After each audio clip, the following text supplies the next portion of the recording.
Welcome to another episode of We Don't Die, where my goal is to give you evidence that although our bodies will disappear, we survive physical death. When we aren't afraid of death, we are less afraid of life. From these episodes, I aim for all of us to take more risks in our life, go after our dreams, have great relationships with those we love, and a lot of joy in the process. I'm your host, Sandra Champlain, author of the book, We Don't Die, A Skeptic's Discovery of Life After Death. And today on We Don't Die Radio, I have Mr. Robert Sidell. Robert's a friend of mine, and we met at a conference, I think maybe 3 years ago. He is a nationally published author. He's a motivational speaker. He is an attorney, and he is a radio host. Robert Sidell hosts the weekly radio show called Success and the Law on CBS Radio. He has practiced law for 36 years and is coming to us right now from the Las Vegas, Nevada area. Robert is the author of the book called The Gateway: Discover the Power to Live an Outrageously Prosperous and Happy Life. And I'm really excited to talk to Robert today, find out what he's up to, why he may believe in life after death, talk to us a little bit about life and some of his practices. So Robert Sidell, welcome to our show. Hey, it's a great pleasure to be with you, and I mean that very sincerely. Yeah, I remember the first time I laid eyes on you was at a cocktail party, whether it was in Vegas or Los Angeles, I don't remember.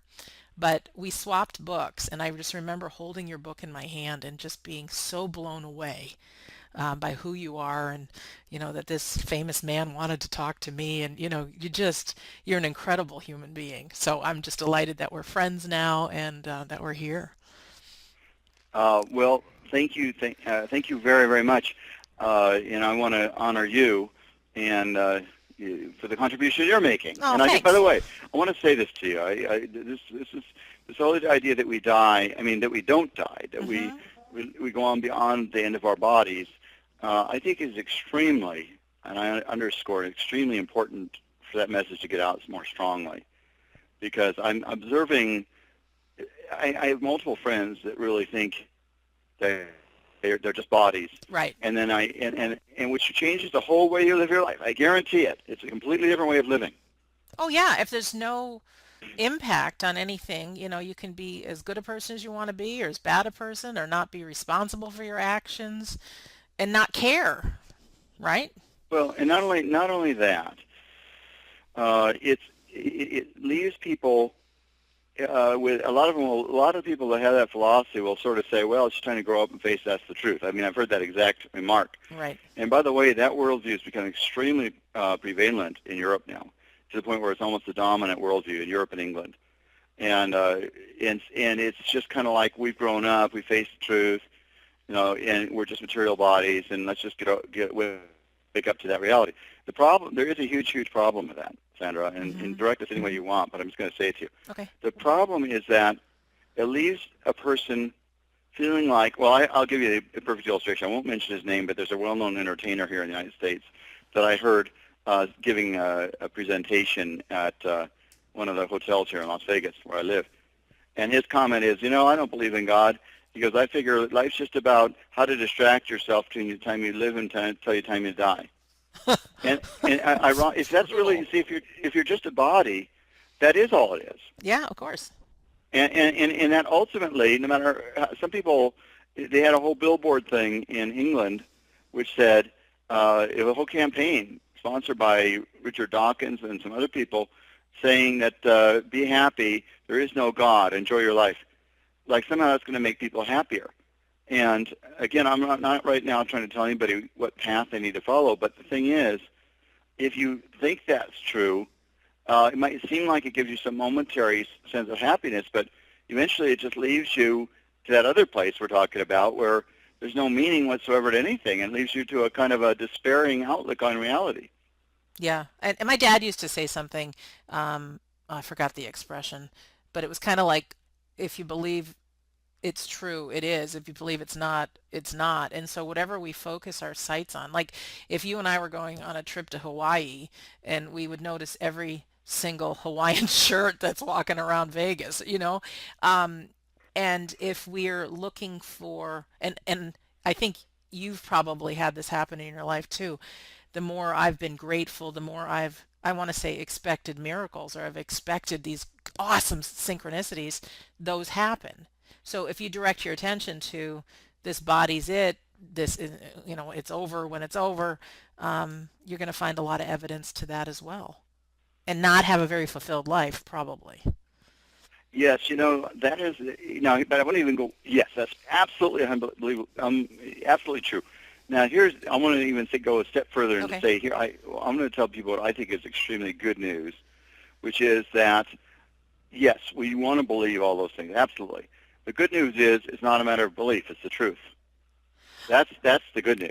Are you going to It's explain why you feel it's the truth? Because that's usually what I ask right in the beginning, is why. Yeah, I will, absolutely.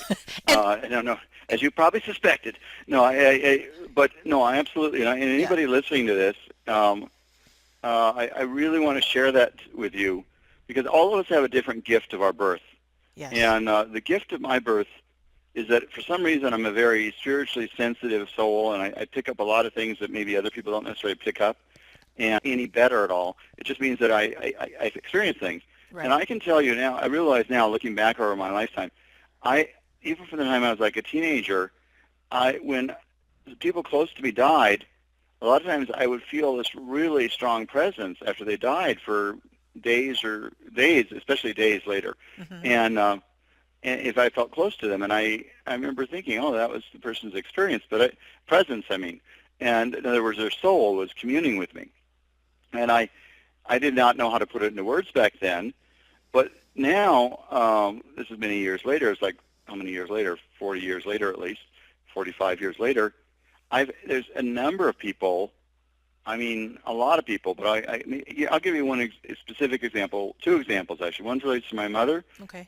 Actually, I want to give you three examples Give because us as they're all many as related you to my, want. Yep. they're all related to my family. Okay. The reason I'm saying this, I really want, I would feel, there's a lot of things I want to accomplish in this life still, if it's God's will, and it just happens to be my path that I do surrender everything to God. But if even this message alone, people got, and it delivers to people some, what I would consider to be the false belief that they're just material bodies and they're going to die, then you know what? Would feel like I've made a big step in fulfilling my purpose on this earth. But what I want to say to you is that, like when my mother passed, she and I were very, very close spiritually. We attended a lot of spiritual events together during our lifetime, and she was a great spiritual teacher to me, and I was actually somewhat of a teacher to her too. It's just kind of how it works sometimes.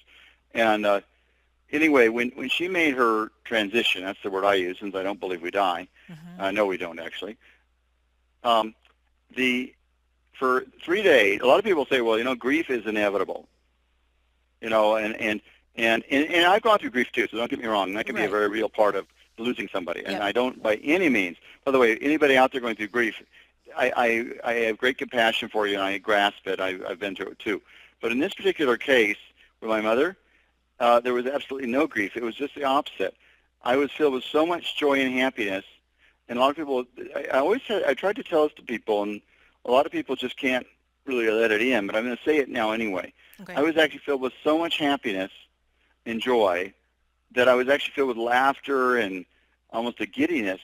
And in what was happening there, I'm quite sure, but my sister felt the same thing with my mom. She, Wow. during the last 6 months or so of her body, being in her body, it wasn't fun to be in her body at that point, as it often is not with people towards the end of their Hmm. lives. And her mind had really degenerated quite a bit, and she was still, at least, did know who we were, but that's about all she knew. And it's about in her body. Really, well, you don't need to know the details, but the bottom line is she was not in good physical shape. Hmm. And for her to get a chance to leave her body, and I think this happens to a lot of people, when they leave their bodies, I think there's almost an extraordinary sense of ecstasy, because you're suddenly liberated from that sense of limitation, and it's like, oh my God, it's like being freed from, at that point, a very limiting experience. Yes. So for my mom, absolute ecstasy, pure joy for me. And a lot of people say, well, but you must have felt some sadness. No. And it's funny, she's been gone now since 2006. That's 8 years ago. to this day, I've never really, I've even sometimes I felt almost guilty about this, but which is strange how our minds work, but I still have never felt sadness about her death because I just know it was such a good thing and everything was so wonderful. You know, Robert, there's cultures that celebrate death because whether they say they're returning home or wherever it is they're going, it's parties happen, not funerals. Well, in Indian tradition, they have something called Mahasamadhi, and Mahasamadhi is another term for death, but they consider that the great emergence into God. So Hmm. it's the same sort of idea. And of course, in Christianity, those that believe in Christ, which I do, uh, the the fact is that then you're going on to something even more wonderful than our reality here. Wow. So I like yeah, hearing that because it opens up a new possibility that I didn't even know could happen is to rejoice when, like, because my dad was in terrible shape and it was tons of suffering before he transitioned. And I mean, it was just brutal on all of us to watch. But so I can understand the release from the body, believing that she's moving on and now she's free. I mean, that actually is a beautiful concept. But just having the body participate in that too and not feeling the loss. I mean, you just opened me up that there is a possibility of that. And so that's awesome. I'm going to even take it further. It's a Okay. certainty. It's a certainty. And so let me. I've got, like I said, I have I some really want good some more stories in it. stories. Bring them on. Because And you know what? They're stories, all true because stories I'm not make the interested in difference. telling people fantasies. I mean, that's not going to help anybody. Now, Yeah. I'm going to tell you about my dad for a minute. Okay. My dad would be somebody who really, he didn't have, I've been gifted with all these spiritual experiences. He didn't really have those like I've had. He was raised he's a doctor. He lived till 99 and a half, but he and I were very, very, very close. Wow. And, we didn't have quite the same kind of, he wasn't quite spiritual like my mom was, but he was a very kind and loving man. And, but he was also humble related to God. He did. He was very humble. But here's what I want to say to you. Um, I had two things happen in about 6 months before he died, which is a year and a half ago, and then both of them tie together in a very beautiful way. Again, this relates to my sensitivity and my connection to my dad, really. But one was about 6 months before he died. I was up, about in the Oakland area, attending a meditation retreat, actually. And I went to bed that night, and my dad was in Las Vegas, and I had this dream that my dad had died. And it was somewhat upsetting in the dream. It was Mm-hmm. unlike it being shaken. It wasn't like almost as if the bed was being shaken or something. It wasn't what I would call a peaceful experience.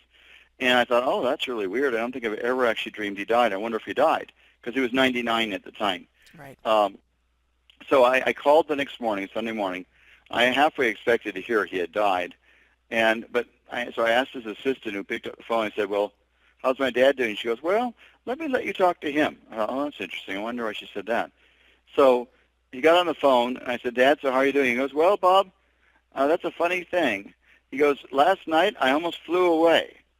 And now, mind you, I thought I knew what he meant, but I said, so Dad, what do you mean you almost flew away? He goes, well, I almost died. He Hmm. goes, but something happened and I didn't die. Well, so somehow, so that okay, so I had this experience that he died, and I felt this sort of turbulence, Mm-hmm. and I get to confirm directly with him that the experience I had wasn't in my imagination. You get what I'm Right. saying? Yeah, I do. It's very seldom you get to confirm something with somebody.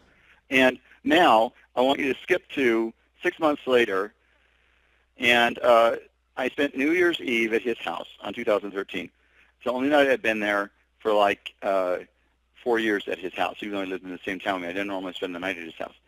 And I said, Dad, I think I'm going to spend the night here tonight. He goes, and took my hands. He said, Bob, I think that's a good idea. And anyway, so we went to bed, and that morning, about 6 in the morning, I had this beautiful, beautiful dream, very ecstatic and pleasurable. And I was with my dad.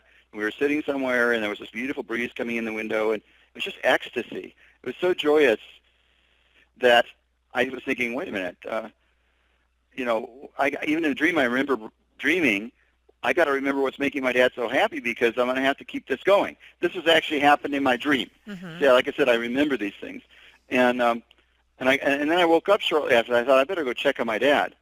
So I just woke up right after that dream, went and checked on him, and he had just made his transition. He just had died.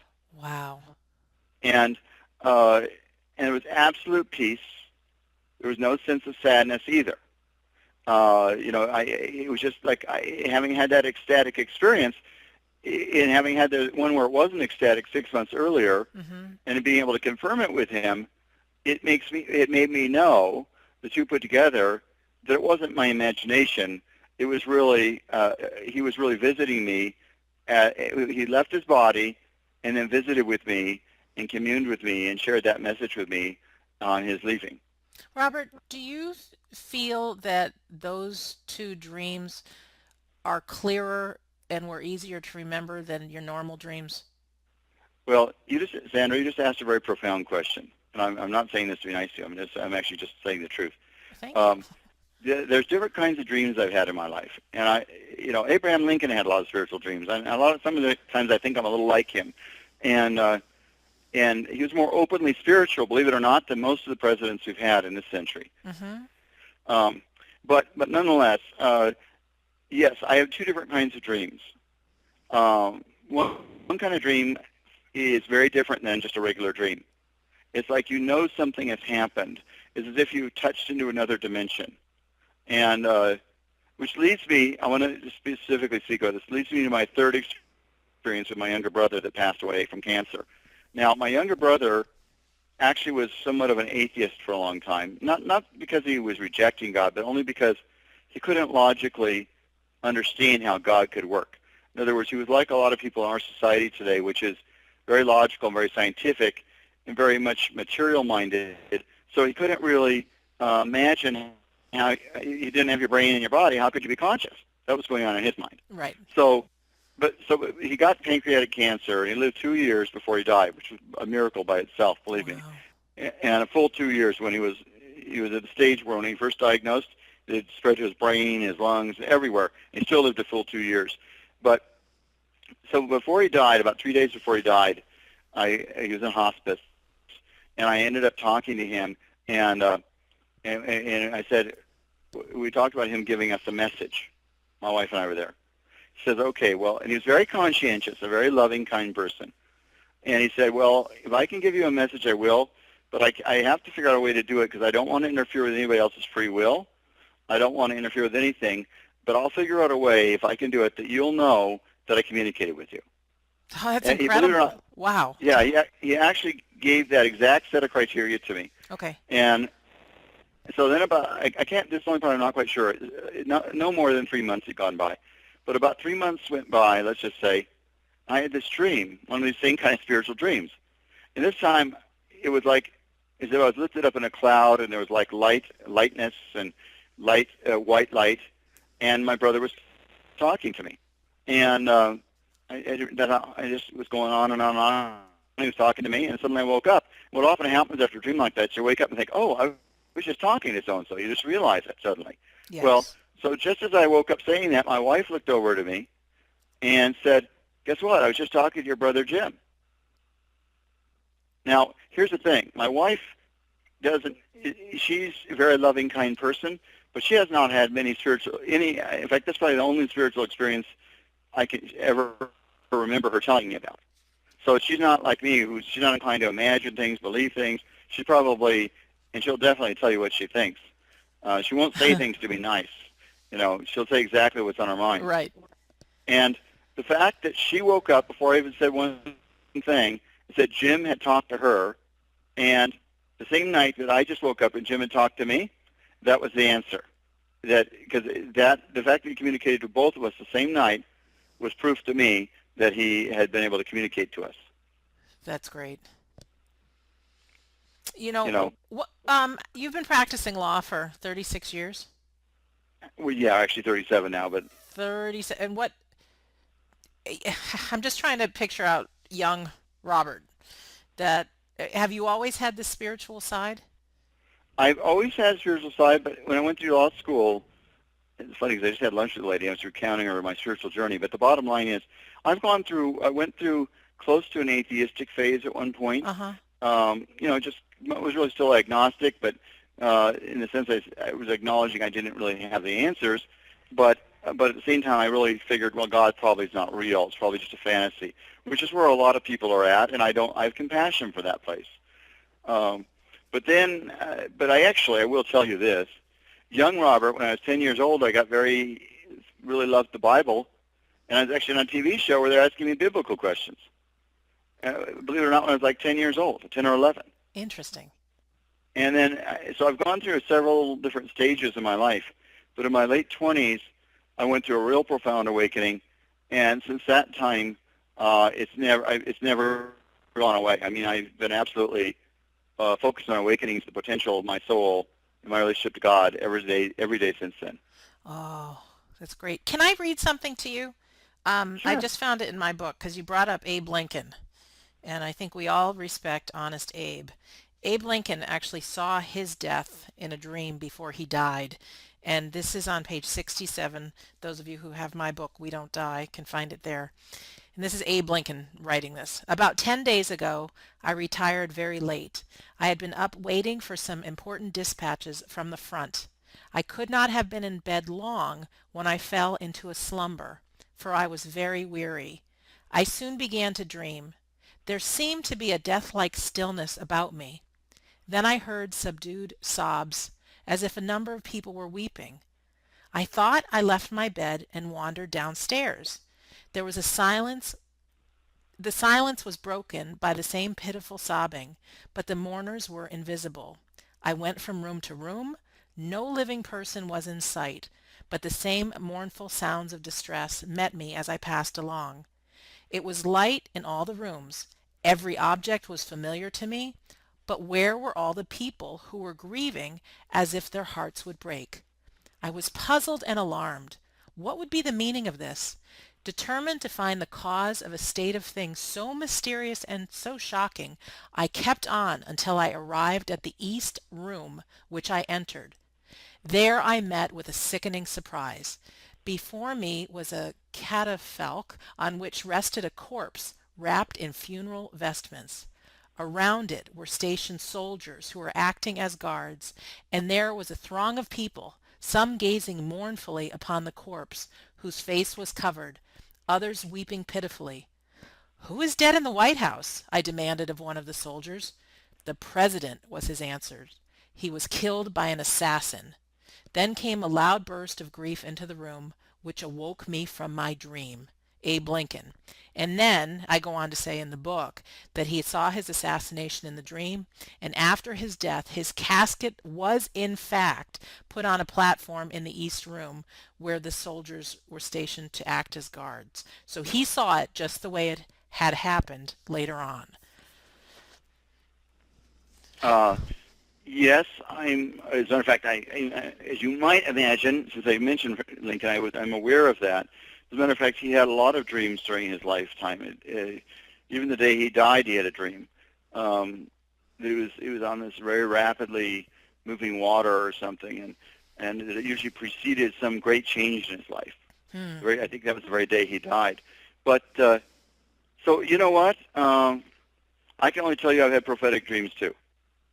See, the thing about life is that there's so much more to this life than we've been led to believe by some people, and of course, there's an old saying: the older you get, the wiser you get, the more you realize you don't know.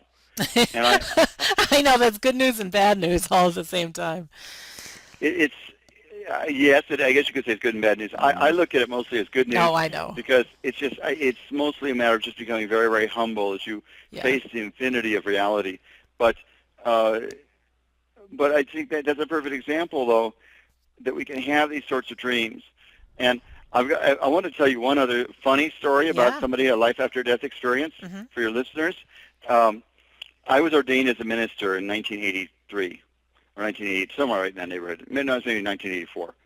Anyway, and the lady ordained me as this wonderful woman from the South, and very deep spiritual faith. I love women like that.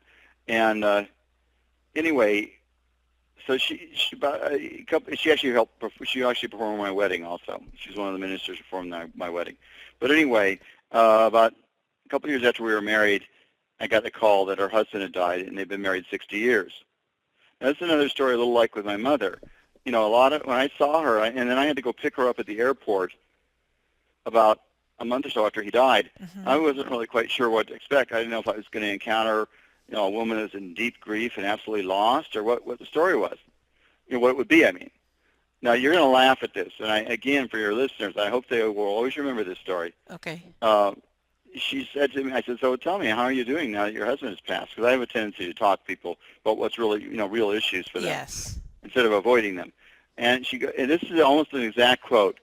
She says, "Oh, honey, our relationship has never been better." She says, she goes, we are so close now. She goes, if I ever had any doubt about life after death, it is completely gone. I said, really? So you have an experience of it? She goes, oh. She goes, every day we're in communication. I said, so tell me this. I said, do you think you would like to be back here? She goes, oh, no, no, no. She goes, at this point, honey, that's how she always called me. She said, she goes, he's like a great scientist would be in a whole other reality, and for him now to come back here would be very limiting. She goes, no, no, no. But she goes, there's no sadness at all. Everything is just fine, and everything's wonderful. Isn't that interesting? Wow, it is interesting. My subtitle is A Skeptic's Discovery of Life After Death. So I'm always kind of looking from, so the skeptic in me said the lady went nuts after the husband died, and that's how she was dealing with the grief, believing that she was talking to him. But I have a sneaky suspicion that if I were to ask you, you were to tell me that she maintained, like her regular self, and she wasn't a nut job, so to speak. Oh no, no, she wasn't. She was no, she wasn't a nut job at all. She was a minister, and her son was the head of a major organization. Right. And no, and I heard her speak the next day in front of a whole group of like 500 people, and she was absolutely connected. No, I think. By the way, Sandra, I want to say something. Sure. You see, what you just said, your skeptic's response. I have some dear, dear friends that I went to high school. I went all the way through. From kindergarten all the way up to high school with, and I just happened to get together with them recently, and they would have said the same thing. Oh, they just would have been I just skeptical. can't help but think that way. I mean, that's part of my makeup. So. You know what I call that part of Mhm. the mind? I've had different teachers along the way. That part of the mind that doubts all this stuff Christianity calls it the carnal mind. One teacher I had called it the mortal mind. It's the logical part of ourselves, and that you could meet an angel, and an angel could be in brilliant white light and share with you all sorts of great messages. And you know what? 2 hours from then, you'd probably be doubting it happened, because that's how strong the carnal mind is. Do you know what? I have lived that myself. After I came up with all my evidence of my belief of life after death, even doing these electronic voice phenomena recordings, I mean, recording real loving voices that I have recorded that people have heard and it's changed lives. I was able to pack all that away and just, it wasn't like I was pretending it didn't happen, but it just became like it wasn't real. I mean, instantaneous, because I had all my good stuff that, theoretically could have helped lives a long time ago.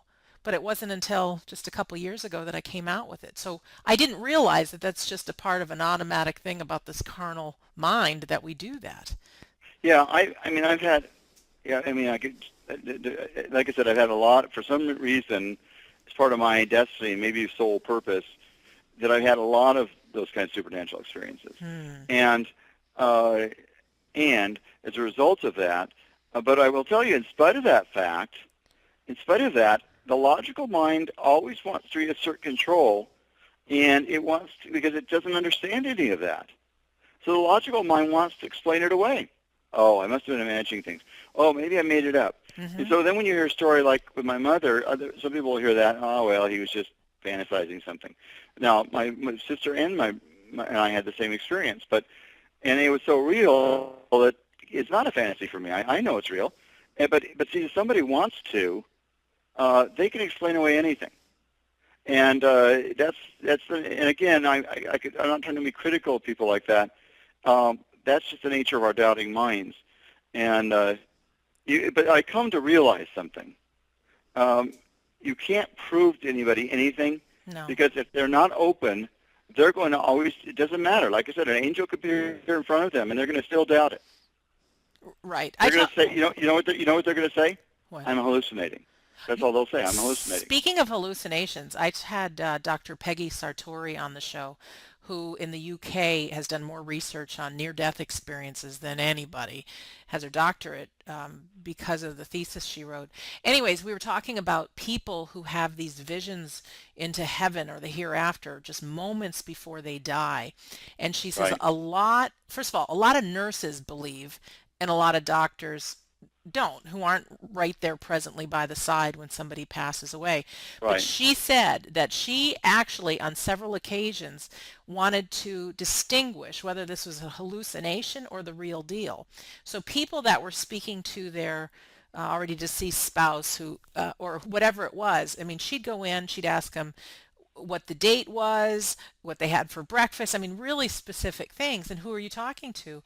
Oh, that's my wife, Mildred, who, whatever. Just very, very clear, very real, very different from any hallucinations that have come, from Uh-huh. drugs or something like that. So, this is good stuff because I didn't know that our mind does that. So Yes, it's very important to remember that because yes. and you have to be very loving and forgiving of yourself, because all of us, like I told you, you could meet an angel and then doubt it. It may even happen in your life. You never know. And so we have to understand that's part of how we're wired too. And Mm-hmm. every religion has a way of describing that. Interesting. In the Hindu tradition, they call that Maya, which is Maya. the clouds our mind that creates the illusion of reality. Say that again. It's called Maya, M-A-Y-A, Okay. and it's like a blanket. I'm just using that word right now. That's okay. That's thrown over your eyes, a veil that causes you not to see the true nature of reality. Ah. And so, like I say, in Christianity, they call that the carnal mind. And the carnal mind is the part of you that's in the flesh that thinks everything's just flesh. And that's all. When somebody's in atheism or just thinks they're a body, it just means that they're innocent. They're not bad for that. It just means their carnal mind, their material mind, is what's really in control. And that's the dominant part of their consciousness. So let me segue a little bit into your book and what you're up to, because if you've made the distinction that there's the carnal mind and whatever else you want to call it, what's available to people knowing that we're more than just this body? Can you clue in us a little bit about the gateway and the things that you talk about and you share? Yes, I am happy to. I really, really, because again, it's my life purpose. So I I know, love. and we have the most fun when we talk about what we love. So That's right. That's true yes. for me. When I talk about things, I get on the radio every week myself, and my whole purpose is to be a spiritual healer and transformer, and provide some solace to people and Mm-hmm. hope. Because first of all, the first thing I want to really stress here in this conversation, if somebody is listening right now and you really have a hard time believing this, the first thing to know is you're innocent. It's perfectly normal to have those doubts. That's extremely important for everybody, including you, Sandra, to remember. Okay. Having doubts is a normal part of human existence. By the way, Jesus is quoted in the Bible as saying, "God, why did you forsake me?" on the cross. So he had doubts too. Yes. So we have to know that that's okay. It doesn't mean we're bad. Peter denied him 3 times the night he was taken away. Mm-hmm. And so doubts and lack of self-confidence are normal. But now, so if you begin to, so I'm going to make this real simple. If I have a gift in life, it's to make things simple. That's why I was number 1 in my class in law school at the end of the second semester of the first year, and graduated with honors from the top schools in the United States. It's because I could take complex topics and make them simple. So Good, I'm going because to, this is a complex subject. it is a complex topic. Or it's extremely simple. I guess you could look at it either way. Okay, But well, so let's you'll just let pause us for a know. moment. Okay. So let's say we have a mortal part of ourselves, and then we have the part of ourselves that does remember and recognize there's God. And so for some people that's more on the surface. For other people it's more buried. Now, when you begin to awaken to the divine self, then the limitations of the material self begin to fall away some. And you see, Jesus, if somebody ever reads the New Testament, the Bible, Jesus did a lot of miracles. Right. During my kind of atheistic phase, I just assumed, like a lot of people, those were all made-up stories. Yeah. But when I went through my spiritual awakening and suddenly had a different vision of reality, I suddenly realized, oh my God, those aren't just stories. And, is every single one accurate? I cannot say, but I'm sure a lot of them were accurate or close to being accurate. And so what I'm saying here is that so there is this divine part of ourselves. When it starts to become in the rising state or the ascendant state, then you start to live more from the divine self. When you're living from the divine self, you start to realize that just like Jesus understood, he could feed 5,000 people with 5 fish, or 5 loaves or whatever. And the logical brain says, oh, that's ridiculous. Come on, let's get real. But see, that's actually the world we live in. But we're all so much under the influence of the material or mortal self that we can't see that. So we're stuck. We're stuck. And we're kind of slaves. I mean, let's be honest, we become slaves. You know what I'm saying? I do. You know? I really do. Because we're the same stuff, so to speak, as, I mean, we're our soul, even though we're in this body. And then when we transition, we're that soul, and we could be present to this miraculous place, whether you call it heaven or whatever it is. And we're the same soul, but it's not evidence. Like, I can't just snap my fingers and have a waterfall in front of me. Or maybe I can, but my carnal mind, it's like that would be an impossibility. Can I tell you something? Sure. When I first went through a spiritual awakening, I was like a little kid who had suddenly a magic genie or something. And I was doing a lot of spiritual experiments back then. And actually, I now have a little different way of looking at it. But privately, I will tell you some of those experiments.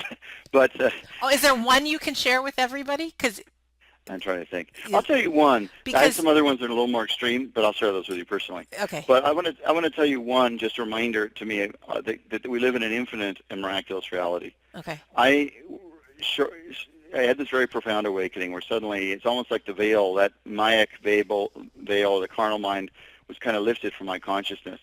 And suddenly I started to realize, oh my God, this is a spiritual kingdom. This is not the material world I always been told it was or believed it was, or just believed myself it was. So I went away not too long after that up to a campground up near Santa Barbara in a very remote location, about 70 miles from where I live. And so it's not nearby home or anything, but maybe even 80 miles, 90 miles, probably more accurate. Anyway, and I was on this beach in this remote setting. The waves were piling in, and I had a campfire burning. And I said, I was about to start a new business venture, and I said, God, if you could send me some kind of sign, I'd really appreciate it, because then I would know I'm on the right path. And then, now this is the honest God truth. It still gives me goosebumps when I think about it. All of a sudden, out of the dark, this guy walks up and says, hi, how are you? And he said, do you mind if I sit down by the fire? I said, sure, just sit down. And we start talking. Turns out he's a fairly devout Christian, although I don't even remember if that came up in our initial conversation. But the bottom line is we started talking, and I told him I'm an attorney. He goes, oh, really? I need an attorney. And he lived down in L.A., and so he goes, yeah, I could use your services. Now, seriously, I was just asking God, should I, start on my own business venture or not? Yes. And this guy walks up to me out of nowhere, in the middle of nowhere, telling me he needs an attorney. That's validation. You're right. And in fact, I want to give you one other example like that. Okay. Like that, too. I had studied with this one spiritual teacher, and I was up in the Marin County, up in north of San Francisco, and I just found out about this particular teacher had an organization back in Boston, which I never knew about, or it was related to his organization. So it was like a new discovery. Oh, this is exciting. There's a whole new group that relates to this teaching, and I'm going to be able to find out about it. And it had a little card in the back of the book. If you want more information, just mail it in. So I was in Mill Valley, and I dropped it in the mailbox. Okay, that was on a Saturday. The next weekend, I went up to a place called Cedar City. I came home, and north of Las Vegas, so about 500 miles away from there. And then I decided to take a drive up into the mountains. and I drove to this scenic overlook, overlooking all the valley down below. This old VW van pulls in. These two people jump out, and we start talking, and it turns out they are on a cross-country trip from that same place originated in Boston, and they were the heads of it, and they're on their way out to open up a new branch in California. Now, I want you to think about what's the likelihood. I pop a postcard to their organization, and in less than 1 week later, 600 miles away, Uh-huh. in an outlook in the forest, they come over to me and tell me about it. I have a quick story. I know our time is almost up, but you just reminded me of a couple things. The last time I saw you in California, after we left, I have a sister who's a flight attendant for Southwest, and she looks similar to me. And, I had gotten on stage and I had spoken for just a minute. So many people came up to her. She's telling me this story. She says, oh, I was just in Los Angeles and all these people thought I was somebody else. She says, they all said you did great on stage and somebody wanted their Oh, picture buddy. with her. And Glenn Morshower, the actor who was there with us, she says, oh, and I ran into Glenn Morshower, who was in the TV show 24. He was by the pool. And then I'm putting it together. We were at the same hotel, the same place, the same day. And it gets better than that. Just 3 days ago, I was flown to Boulder, Colorado to be a guest on a television show.